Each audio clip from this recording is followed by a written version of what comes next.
In this older All right, y'all, living in a 15 square foot inside of Hong Kong's coffin homes. It's Let's not check this much, out. but it will have to do. Look kind of small. He lives in a subdivided flat that's been carved up into 18 wooden cubicles. They look like coffins, That's with crazy. each It really being no does. larger than a ping pong table. What would it be like to live in one of these tiny spaces? Comment down below if you do. I'm curious. But that's Milton crazy. is one of 220,000 Hong Kongers living in cramped and claustrophobic subdivided flats. All right, what up, Milton? Milton can only afford the smallest of places. That's crazy. In Hong Kong, living spaces are measured in square feet. Milton's unit is 15 square feet, which is only 1.4 square meters, barely enough to lie down in. That's terrible. With a bed and little else, the space still costs Milton 1,300 Hong Kong dollars. $1,300? They are ripping us off. They are ripping us off. That is terrible. $1,300 to live there? That's not even... What is that? That's nothing. Nothing. Oh, no. They ripping us off. More than 1/5 of his monthly salary. It's so small that inmates at Hong Kong's Stanley Prison have more space. Inmates have more If space. you were to place Milton's unit in this prison cell, it would only take up 1/5 of the available space. With space limited, That's crazy. Milton has to store his things on hooks or on shelves. I better all that go make to the unit prison. seem even smaller. That's crazy. Luckily, being in the bottom bunk means extra space for storage boxes underneath his mattress. I mean, but still, it's not a lot to work with. 17 others live in stacked spaces in a flat that measures 400 square feet. A single air conditioner is used for ventilation, One far AC? from enough to air out the narrow corridors between units. Oh, heck no. Can you imagine the summertime? Everyone here shares 2 toilets and a communal kitchen, kept clean by one of the tenants paid by the landlord. The wooden enclosures have sliding doors that offer some semblance of privacy from other tenants, but they do nothing to block out sound.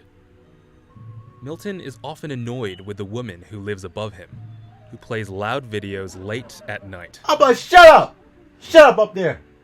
But despite the poor conditions, Milton still prefers this unit to his last place, a cage home around the block. That's crazy. He moved out when his rent and utilities rose suddenly.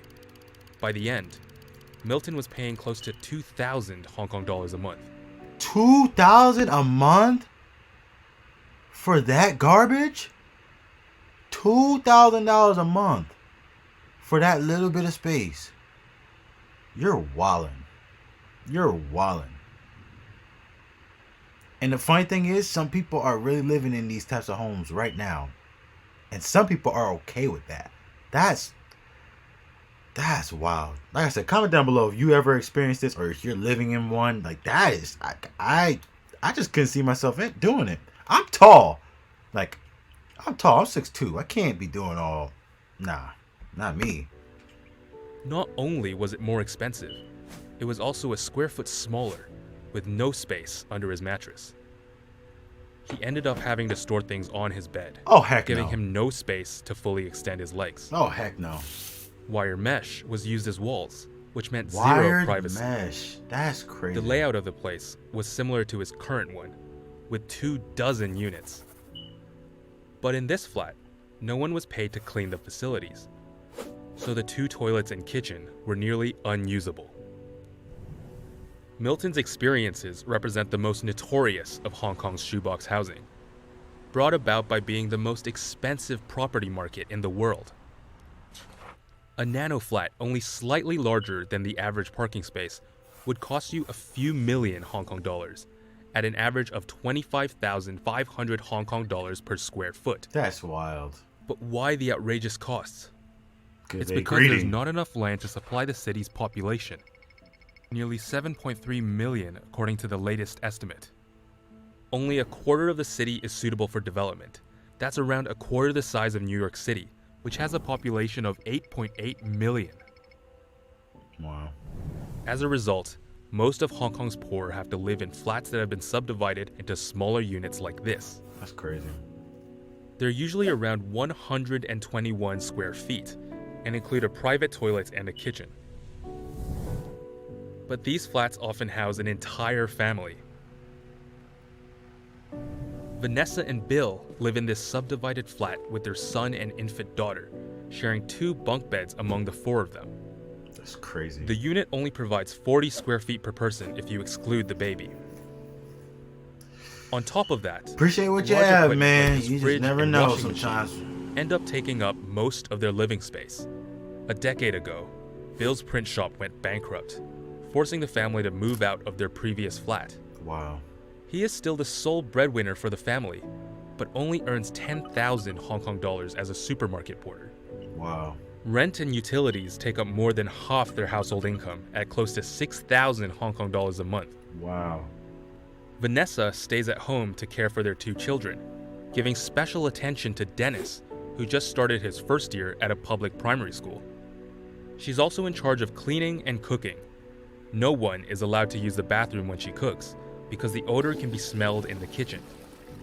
She also only prepares steamed or boiled dishes, since the greasy smell of stir-fry would linger. That's terrible. The cramped space is closed in even further by a large cupboard, which had to be placed in front of their only window. Terrible. Vanessa and Bill hope that they'll be able to move out before their kids grow up. Hope so. Renting public housing would be their best option, being much more affordable at 2,500 Hong Kong dollars a month for nearly double the size of their current unit. That's ridiculous, bro. But they have no idea when they'll get an offer. The average waiting time for public housing is 5.6 years. 5 years? With close to 1/16 of waiting applicants receiving an offer between the summers of 2019 and 2020. The Hong Kong government has said that increasing the housing supply is a priority. The target is to end subdivided housing by 2049. But that's more than 2 decades away. Wow. So for those still waiting, Hong Kong offers a roof and bed, but little else. That's terrible.